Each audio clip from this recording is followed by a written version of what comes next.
The 1970 Dodge Charger RT, the muscle car that became a movie star before it became a legend. Imagine walking into a Dodge dealership in 1970 to buy a new Charger. The salesman walks you past the base models and stops in front of something different. The hood is long and sculpted, the roofline flows like a fastback, and there's a 440 cubic inch V8 sitting under that hood, ready to embarrass anything on the street. Then he mentions the R/T package price. You hesitate. Most buyers did. Today, that same car sells for hundreds of thousands of dollars and is arguably the most recognizable American muscle car ever built. This is the story of the 1970 Dodge Charger RT, misunderstood when new, immortal forever. The muscle war loophole. To understand the Charger RT, you need to understand what 1970 felt like in Detroit. The horsepower wars were at their absolute peak. Chevrolet had the SS 454. Ford had the Boss 429. Chrysler refused to be left behind. The RT, road and track, was Dodge's answer, a factory performance package that bypassed the usual compromises and delivered a genuine street weapon.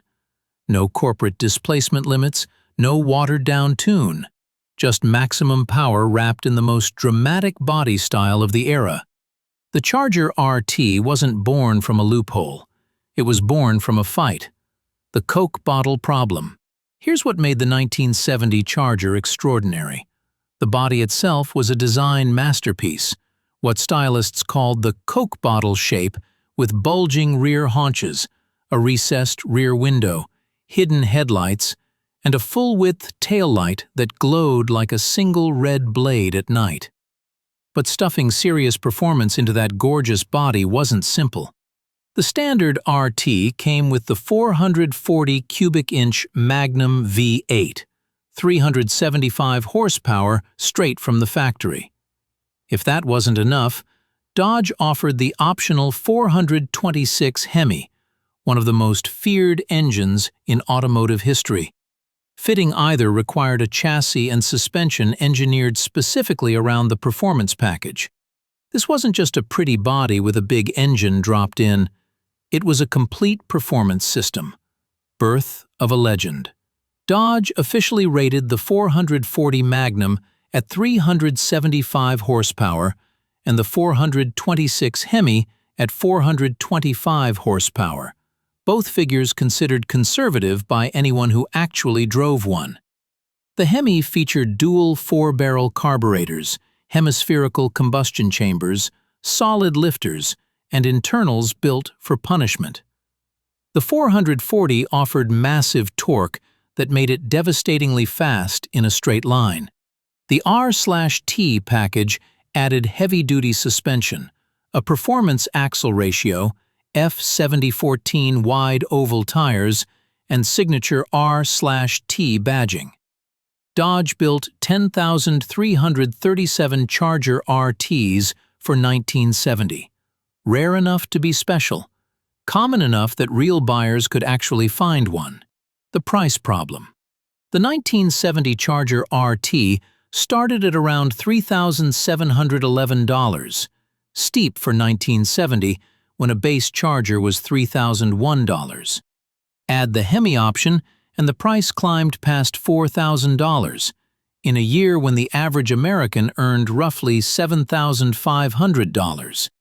The Hemi package alone added over $1,000 to the sticker. And what did the premium buy?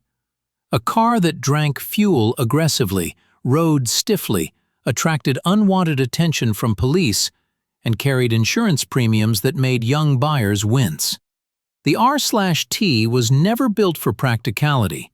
It was built for one thing, and it did that one thing better than almost anything else on the road: track dominance. On the street and strip, the Charger RT was brutally effective. The 440 Magnum could run the quarter mile in the low 14-second range stock. The Hemi dropped that into the 13 seconds. Top speed exceeded 130 miles per hour. These weren't magazine numbers massaged for press cars. They were what real buyers experienced on real roads. Dodge's B-body platform gave the Charger a rigidity that transmitted power cleanly, and the wide stance kept it planted through corners in a way that surprised drivers expecting pure straight-line muscle. For anyone who understood what the R/T badge meant, it delivered without apology. The perfect irony. By 1971, the muscle car era was already dying. Insurance costs were skyrocketing, emissions regulations were tightening, and fuel prices were rising. Dodge dialed back compression ratios and performance specs. The Charger RT limped into 1971 and was gone by 1974 in any meaningful form. Yet the 1970 model, the peak year, the purest expression, became something nobody predicted. A Hollywood icon. Smokey and the Bandit, the Dukes of Hazzard, Bullitt's rival. The Charger became the face of American rebellion on screen, which introduced it to generations who never saw one new.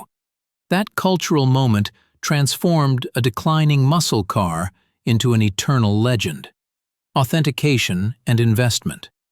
With values climbing steadily, authenticating a genuine Charger RT matters enormously.